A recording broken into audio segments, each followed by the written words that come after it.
오늘 이 아침에 하나님께서 우리에게 주시는 말씀은 갈라디아서 4장 4절로 7절까지의 말씀입니다. 갈라디아서 4장 4절로 7절 말씀.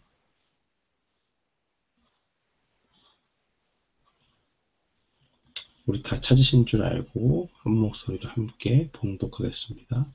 때가 참에 하나님이 그 아들을 보내사 여자에게서 나게 하시고 율법 아래 나게 하신 것은 율법 아래 있는 자들을 속량하시고 우리로 아들의 명분을 얻게 하려 하심이라. 너희가 아들인 고로 하나님이 그 아들의 영을 우리 마음 가운데 보내사 아바 아버지라 부르게 하셨느니라. 그러므로 내가 이후로는 종이 아니요 아들이니 아들이면 하나님으로 말미암아 유업을 이을 자니라. 아멘.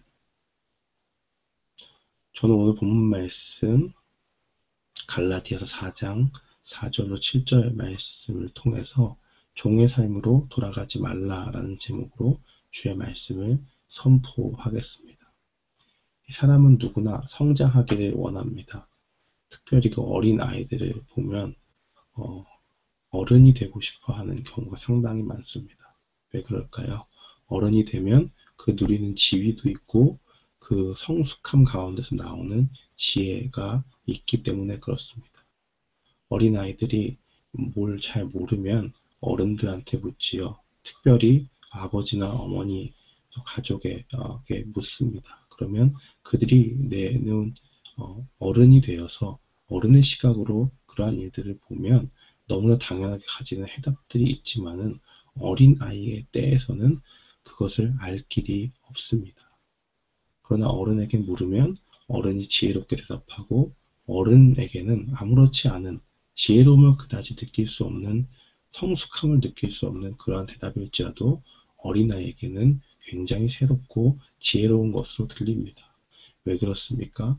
자기 자신에게는 미숙함이 있고 자기가 알지 못하는 그러한 시각으로 지혜로움과 성숙함이 묻어나는 그 대답들을 주기 때문에 그렇습니다. 사도 바울은 어린아이와 같이 율법을 전부로 여기던 상태를 우리에게 이야기합니다. 그것이 무엇이냐? 바로 율법 아래 있었던 것을 이야기하는 것입니다. 어린아이와 같이 미숙한 사람은 무엇이냐? 그리스도는 모르고 오직 율법이 전부인 줄로 아는 사람들이 그렇습니다. 4장 1절 말씀에 보니까 사도 바울은 율법이 전부인 줄 알고 율법 아래 살아간 자들을 성인이 되기 전에 아이들과 같다고 그렇게 이야기합니다. 그들은 모든 재산을 상속받는 주인의 자녀로서 노예 중에 초등교사, 그 몽학 선생이라고 이야기하죠. 그들에게 지도를 받는 사람들입니다. 그래서 율법에 빗대어 설명하고 있는데 그와 같이 그들의 지도를 받는 것과 같이 율법 아래 있는 그런 미숙한 자녀들의 모습과도 같다고 이야기하고 그들은 무엇과 다르지 않느냐? 종의 모습과 다르지 않다고 이야기합니다. 재산을 상속받은 주인의 자녀인 것은 맞습니다. 그러나 그들의 모습은 그 주인의 약속한 재산을 상속받을 만한 모습이 되지 않는다고 이야기하는 것이죠. 율법 아래 있는 우리가 그렇습니다. 율법이 우리를 의롭게 만든다고 생각하고 율법이 우리를 완전함으로 이끌어주고 율법이 우리를 구원하게 해준다라고 이야기하는 것은 마치 이러한 미숙한 어린아이의 모습과 같습니다. 우리가 언제까지 율법 아래에 있어야 됩니까? 어린아이의 때가 되면 어린아이가 때가 되면 성인식을 치르고 이전에 없었던 성인의 의무를 지게 된다고 이야기했습니다. 그래서 성인의 옷을 입고 새로운 그 성인이 가지는 의무와 책임을 지게 되는 것이 바로 로마의 성인식입니다.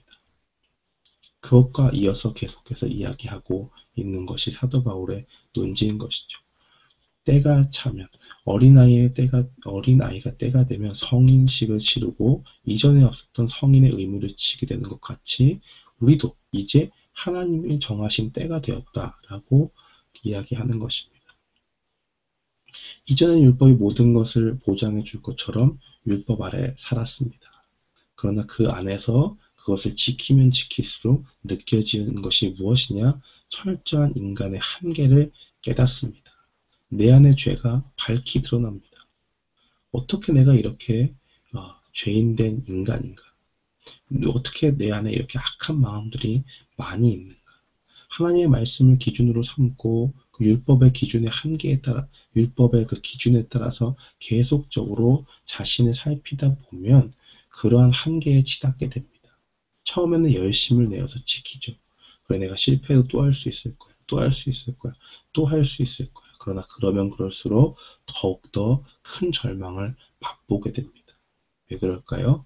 우리의 연약함 가운데서 그 누구도 스스로의 힘으로 율법을 완벽하게 소화해내는 사람이 없기 때문에 그렇습니다. 그래서 하나님께서 때를 정하셨고 이 정하신 때가 되어서 이 처절한 실패 가운데 새로운 해답과 자유함을 우리에게 보여주셨습니다. 율법의 실패 가운데서 완전한 자유함을 주는 예수 그리스도를 보내주셨다는 것입니다. 우리가 종의 삶으로 돌아갈 수 없는 이유가 여기에 있습니다. 이전과는 다르게, 이전과는 다른 방식이 우리에게 주어졌기 때문입니다. 율법을 주고 그것을 구원의 도구로 삼는 것이 아니라 이제 그 가운데서 그 방법이 불완전하고 일부 유익이 있지만 완전함을 지키고 우리의 죄만 드러내고 우리에게 새로운 방법이 있다는 것을 제시하는 그 율법의 그 새로운 지표를 우리에게 보여주는 것 누구냐? 바로 예수 그리스도를 보여주는 것입니다.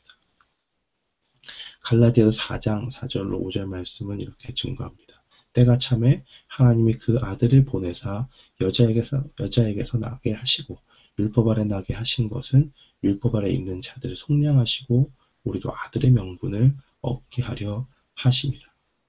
하나님은 때를 정하셨고 율법 아래서 우리와 같이 사셨습니다. 예수 그리스도께서 우리와 똑같이 지금 이 말을 듣는 유대인들에게서는 율법 아래서 율법을 기준으로 사는 유대인들 가운데 똑같이 유대인으로 그 예수님께서 그 땅을 살아가셨던 것을 보여주고 있습니다. 우리가 시험을 받을 때나 어려움이 있을 때만 그런 생각을 하죠. 하나님은 완벽하신 분이니까 하나님께서는 우리의 고민이나 이런 실패하는 마음들을 절대 알 수 없을 것이다. 그런 생각을 우리가 할 때가 있을 것입니다. 그러나 하나님께서는 무엇을 이야기하시느냐? 하나님의 사랑 가운데서 우리의 육신의 몸을 입고 예수 그리스도께서 이 땅에 오셨고 우리와 같이 사시면서 우리가 어떤 고민과 어떤 그 실패한 마음들과 좌절함을 맛보고 사는지를 분명히 느끼셨다고 이야기합니다. 히브리서 4장 15절 말씀은 이렇게 증거하죠. 우리에게 있는 대제사장은 예수 그리스도를 이야기하는 것인데 우리에게 있는 대제사장은 우리 연약함을 체휼하지 아니하는 자가 아니요 모든 일에 우리와 한결같이 시험을 받은 자로되 죄는 없으시니라. 예수님께서도 이 땅 가운데 살면서 배가 고프면 허기가 지셨습니다. 그리고 죄의 유혹 가운데서 인간이 겪는 그 고뇌와 고민들의 모든 것들을 경험하였다는 것을 히브리서 말씀을 통해서 우리는 알 수가 있는 것입니다. 죄는 없지만 우리가 어떤 심정으로 그 실패함을 겪는지 경험하셨고 율법 아래서 처참한 인생으로 실패를 맛보며 사는지 예수님께서는 아십니다. 그 긍휼함을 가지고 인간의 몸을 입고 이 땅에 오셨습니다. 인간이 어떠한 마음을 가지고 살아가는지 이미 아시지만 우리에게 예수님께서 우리 모든 것 아신다. 하나님께서 우리의 실패를 그냥 이론적으로 아는 것이 아니라 모든 것 다 아신다 하는 것을 깨닫게 하기 위해서 친히 자신의 지위를 버리시고 이 땅 가운데 오셨습니다. 하늘 보좌 대신에 주님의 그 넘치는 사랑으로 인해서 이 땅에 고난을 선택하셨고 자신을 통해 구원의 길을 여신 것입니다. 그것이 바로 하나님께서 우리에게 하신 일이요. 그렇기 때문에 우리가 더 이상 율법이 전부인 것처럼 종의 모습으로 살 수 없는 것입니다. 6절과 7절 말씀을 보면 너희가 아들인 고로 하나님이 그 아들의 영을 우리 마음 가운데 보내사 아바 아버지라 부르게 하셨느니라. 그러므로 내가 이후로는 종이 아니요 아들이니 아들이면 하나님으로 말미암아 유업을 이을 자니라. 아멘.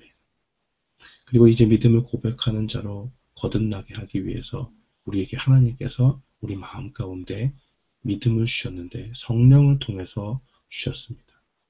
우리가 예수님을 만나게 된 계기는 다 다릅니다. 그러나 한 가지 공통점이 있다면 성령님께서 우리 안에 계신다는 것입니다. 우리가 예수 그리스도를 주로 고백하기 위해서는 성령님께서 우리 마음을 감동시켜 주시지 않으면 우리가 그렇게 할 수가 없습니다.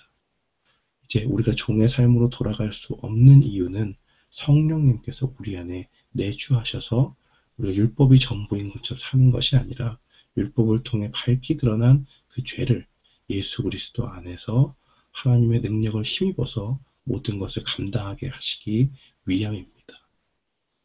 하나님께서는 우리를 자녀로 삼으셨고 이제 우리는 아바 아버지로 하나님을 부를 수 있는 특권을 가진 그러한 자녀의 모습처럼 살아가야 한다는 것, 그것을 우리에게 사도 바울은 보여주고 있습니다.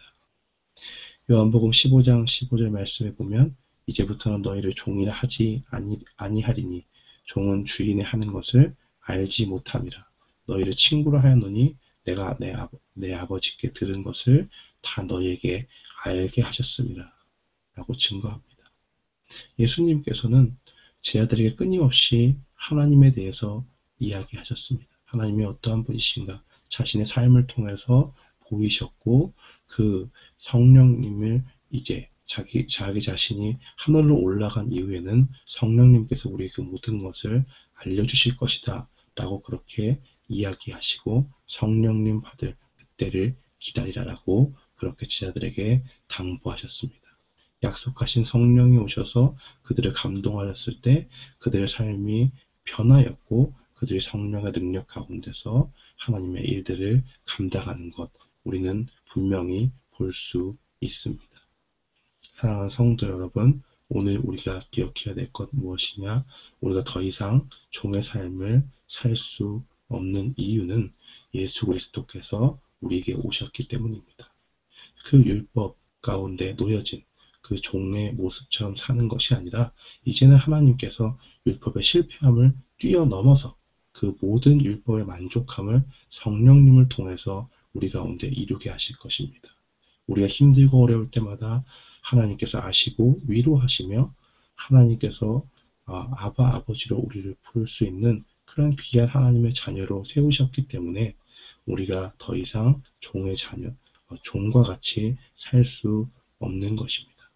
우리가 오늘 이 말씀 기억하고 오늘 하루도 하나님의 자녀로 살아가는 저와 여러분이 되기를 주님의 이름으로 축원합니다.